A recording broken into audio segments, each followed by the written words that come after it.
Sebanyak 15.95 juta ringgit disediakan bagi tujuan bantuan pendidikan yang meliputi inisiatif berikut.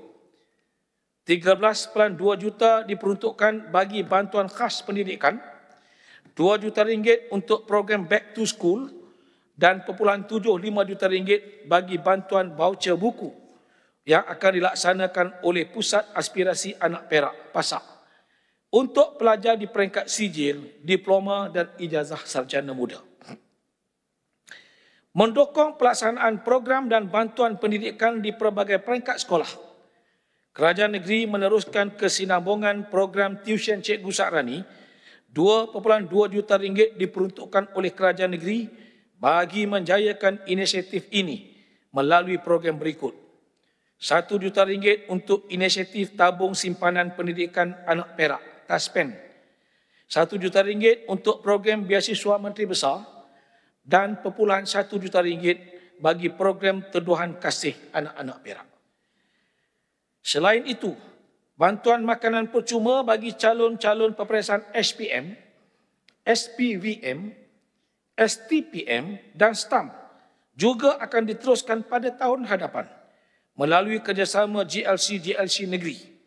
Sehubungan itu, saya merakamkan setinggi-tinggi penghargaan terima kasih kepada semua GLC yang terlibat, iaitu Perbadanan Pembangunan Pertanian Negeri Perak, Perak SADC, Lembaga Air Perak LAP, Perbadanan Menteri Besar MB Inc., Perbadanan Setiausaha Kerajaan Negeri SSI dan juga Perbadanan Kemajuan Negeri Perak PKNPK.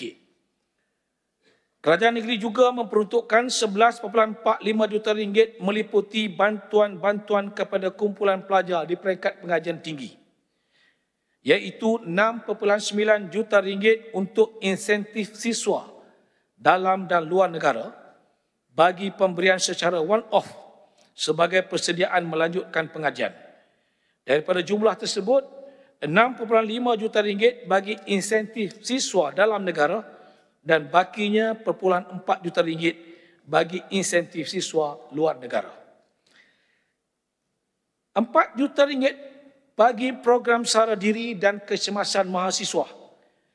0.4 juta ringgit pula diperuntukkan bagi program pengupayaan mahasiswa dan 0.15 juta ringgit bagi program jelajah siswa dan moh ngopi mahasiswa.